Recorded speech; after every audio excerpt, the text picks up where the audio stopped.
जय बोलिए आदिनाथ भगवान की जय। आचार्य प्रग सागर जी, जिनके गृहस्थ आश्रम के पिता का नाम खेमचंद जैन था तथा जिन्होंने एलक दीक्षा भिंड में ली थी, उनके चरणों में मेरा बारंबार नमन हो, वंदन हो। नमोस्तु आचार्य श्री। आचार्य मानतुंग जी की जय। भक्तांबर स्तोत्र की जय। भक्तांबर स्तोत्र की कहानी की श्रृंखला में आज हम आपके लिए लेकर आए हैं काव्य नंबर 13 की कहानी बहुरूपिया का भंडाफोड़। चर्चा मध्य युग की है। सम्राट कर्ण अपने राजसी वैभव को चारों ओर बिखेरते हुए राज सिंहासन पर विराजमान थे। अन्य दिनों की अपेक्षा आज राज दरबार खचाखच भरा हुआ था। कारण कि आज राज दरबार में सर्वधर्म सम्मेलन का विशाल आयोजन किया गया था। देश देशांतरों से पधारे हुए विद्वान, ज्ञानी, योगी, पंडित, कवि और कलाकार आदि सभी वहां उपस्थित थे। सर्वधर्म सम्मेलन में सभी को अपने धर्म के बारे में बोलने की तथा उसकी महत्ता सिद्ध करने की पूरी स्वतंत्रता थी। मंच पर विराजमान विद्वान व ज्ञानियों को देखकर लगता था मानो विभिन्न धर्म संबंधित तर्क, प्रभाव व श्रद्धा की चुनौतियां परस्पर टकराने को तैयार थी। यह गाथा उस काल की है जो कि सांस्कृतिक व धार्मिक होते हुए भी संप्रदायवाद की गिरफ्त में फंसा हुआ था। राज दरबार में विभिन्न धर्मों के विद्वानों व ज्ञानियों ने अपने अपने धर्मों की प्रशंसा के लंबे पुल बांधे, किंतु सम्राट कर्ण उससे कतई भी प्रभावित नहीं हुए और संपूर्ण राज दरबार में निराश व हताशा जैसे वातावरण उत्पन्न हो गया। तभी बीच में से एक अपरिचित सा व्यक्ति उठा और बड़ी सभा में गरजकर बोला, मैं ब्रह्मा विष्णु महेश को साक्षात इस भूतल पर उतार सकता हूँ। गणेश, बुध, कार्तिकेय आदि देवताओं के साक्षात दर्शन करा सकता हूँ। उपस्थित दर्शनगण उसकी ओर आंखें फाड़ फाड़ कर देखने लगे। वास्तव में वही एक कुशल कलाकार था। मध्य युग में बहुरूपीय धर्म क्षेत्र में भी अपनी कला दिखाते तथा वैदिक व पौराणिक देवी देवताओं का भेष बनाकर जनता को आकर्षित व प्रभावित करते थे।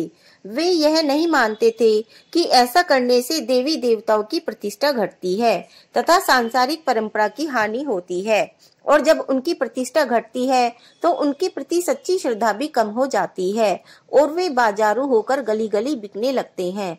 परंतु इस बात की प्रशंसा करनी होगी कि जैनों ने अपनी वीतराग भगवान की प्रतिष्ठा व पूज्यत्व को सदा अश्नु बनाए रखा तथा बहुरूपियों को कभी ऐसा अवसर नहीं दिया कि वे उनके वीतरागी भगवान की अज्ञानता पूर्ण नकल करके उनकी प्रतिष्ठा कम कर सके।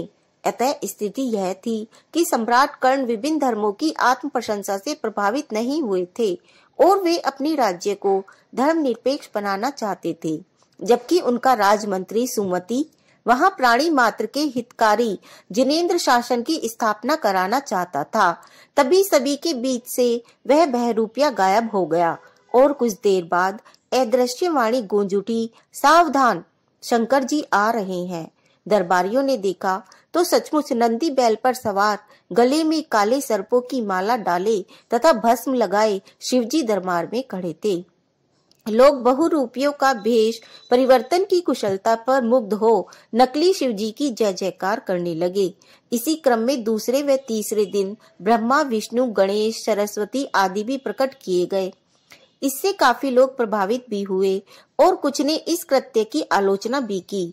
चौथे दिन अदृश्य वाणी से घोषणा हुई, अब वीतरागी भगवान जिनेंद्र देव आ रहे हैं।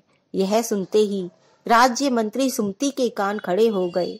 उसने सोचा, वीतरागी जिनेंद्र देव का दिगंबर रूप तो कोई तभी धारण कर सकता है जब वह सीढ़ी दर सीढ़ी साधु धर्म के कड़े पालन करे, और इस बहुरूपीय के द्वारा यह संभव नहीं है।